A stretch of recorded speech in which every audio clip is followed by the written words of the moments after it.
रुकिए, थोड़ा सब्र करिए, सबकी बारी आएगी। धीरे धीरे एक के बाद एक सबकी बारी आएगी, सब कूटे जाएंगे बराबर से। वो क्या एक शायरी है ना कि लगेगी आग तो आएंगे कई घर जद में। यहाँ पे सिर्फ हमारा मकान थोड़ी है। आज जो लोग परेशान है सिर्फ मुसलमान परेशान है, बिल्कुल नहीं, पूरा हिंदुस्तान परेशान है। लेकिन जब इसको सुधारने की बात आती है तो लोग हिंदू मुसलमान में बढ़ जाते हैं, जात पात में बढ़ जाते हैं। तो यही होगा ना। ये जो है किसी पेट्रोल पंप का वीडियो है जहाँ पे लोग जो है लाइन में पेट्रोल लेने की वजह से लोगों में झड़प हो गई, और जो हो रहा है वो आपने वीडियो में देखा। क्योंकि सरकार ने जब से ये लागू किया है और बोला है कि आप जो है पेट्रोल कम यूज करिए, ईंधन डीजल का दाम बढ़ा दिया गया है, पेट्रोल का दाम बढ़ा दिया गया है और यूज करने को कम कहा गया है, तो तब से ये लाइन में लगे हुए हैं। और एक नया रूल भी निकाल दिया गया है कि आप अगर पेट्रोल पंप पर जाते हैं तो बाइक में जो है 1 लीटर से ज़्यादा आपको तेल नहीं दिया जाएगा। अगर आप 4 व्हीलर पे जाते हैं तो आपको 1000 रुपये से ज़्यादा का पेट्रोल नहीं दिया जाएगा। मतलब बताइए, अगर हमको यहाँ से दिल्ली जाना है, अगर रास्ते में पेट्रोल ख़त्म हो जाता है तो हम क्या करेंगे? मतलब पेट्रोल पंप अगर यहाँ से 25 किलोमीटर दूर पर है तो फिर हमको तो फिर वो पेट्रोल पंप वाला पेट्रोल तो देगा नहीं, क्योंकि 1000 रुपये से आगे देगा नहीं। तो फिर उसके बाद अगर ख़त्म हो जाएगा तो हम क्या हाथ से ठेल के उसको ले जाएंगे? अगर बंद ही करना था तो सबसे पहले सरकार को ईवी का जो है प्रोडक्शन ज़्यादा बढ़ाना चाहिए था, ईवी का इस्तेमाल करवाना चाहिए था, ताकि लोग पेट्रोल के गाड़ी ना खरीदें। लेकिन यहाँ तो गाड़ी खरीद लिए हैं, सरकार बेच भी रही है। अब अगर ये होता कि सरकार बंद कर देती बेचना अभी, कि लोग गाड़ी ना खरीदें, गाड़ी बिक्री ना हो, तो फिर लिमिटेड होता। लेकिन सरकार जो है सॉल्यूशन के जगह हमारे ऊपर ये ब्लेम डाले कि आप देश को बचाइए। मतलब इतना ही अगर करना है तो हम भी कर सकते हैं। फिर आपको जो लोगों ने वोट देकर जिताया है ताकि आप उनकी प्रॉब्लम को सॉल्व करें, ना कि उनके ऊपर प्रॉब्लम डालें या उनकी प्रॉब्लम को बढ़ाएं। अगर यही बोलना है कि आप करिए, आपको देश बचाना है, तो वो तो हम भी कर सकते हैं। तो फिर आपको प्रधानमंत्री क्यों बनाया गया? ये तो हम भी कर सकते हैं ना, हम भी पद पर बढ़ जाएंगे कि आप लोग इसका कम यूज़ जो है वो कम करिए तो देश बचेगा, ये बचेगा। लेकिन आपको वहाँ बैठाया गया है ताकि आप जो है हम पर आँच आने ना दीजिए, हम देश की जनता को परेशान होने मत दीजिए। आप उसको सॉल्व करने की काबिलियत रखते हैं, लेकिन अगर नहीं कर पा रहे तो फिर आपको वहाँ रहने का अधिकार भी नहीं है।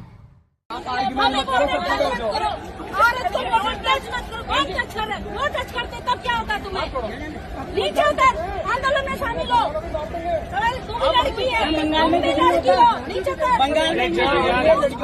हमारे देश को ये हो क्या गया? मतलब हमारे देश की जनता क्या कर रही है?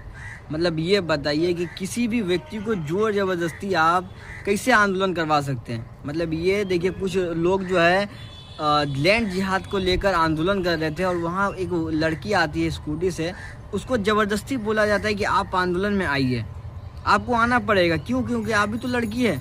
मतलब यहाँ पे फ्रीडम का जो है धजिया उड़ा के इन लोगों ने रख दिया कि आप किसी को ज़बरदस्ती कैसे कर सकते हैं कि आप अपने आंदोलन में बुलाइए या अपने घर बुलाइए। किसी काम के लिए ज़बरदस्ती आप नहीं कर सकते, चाहे कोई भी हो।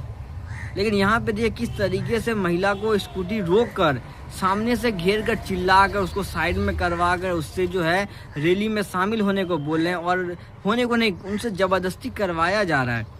ये बोल रहा है कि ठीक है आपको कम से कम फ़ोटो लेना पड़ेगा। और किस तरीके से वो महिला जो है स्कूटी वाली पर चिल्ला रही है, ये देखिए आप कि मतलब किसी को जोर ज़बरदस्ती इस तरीके से आंदोलन करवाना कहाँ तक सही है? ये कहाँ तक कानून इजाज़त देता है? मतलब आपको परमिशन मिला है आंदोलन का तो सिर्फ आप आंदोलन करिए, जिसको पसंद होगा वो आंदोलन में आएगा। लेकिन किसी को जोर जबरदस्ती आंदोलन के लिए फोर्स करना ये गैर कानूनी है। और क्या कानून इस पर कोई कार्रवाई नहीं करेगा? जो जिसने भी ये किया है, आज अगर यहाँ पे कार्रवाई नहीं होगी तो इन लोगों की मन बढ़ जाएगी। आप किसी को ज़बरदस्ती करवाइएगा, कल ज़बरदस्ती पकड़ के घर से लेके आइएगा। ये तो सरासर जुल्म हो रहा है एक व्यक्ति पे या उस लड़की पे। वो तो डर के वजह से वो इन लोगों के साथ मजबूरी में शामिल होना पड़ेगा इनको। तो ये जो भी हो रहा है बहुत गलत हो रहा है। हमारी देश की जो है रणनीति बहुत गलत तरीके से यूज की जा रही है। तो जो लोग भी इसके जिम्मेदार हैं उन पर कार्रवाई होनी चाहिए। बिल्लू हमार जैसे उत्तरे की धार, जैसे साबुन की झाग, जैसे लोशन खुशबूदार, बिल्लू से ये देखिए, ये कुछ महान व्यक्ति है जिनको आप देखिए, ये लोग जो है प्रोटेस्ट कर रहे हैं किसी चीज़ का। किस चीज़ का मैं बताता हूँ।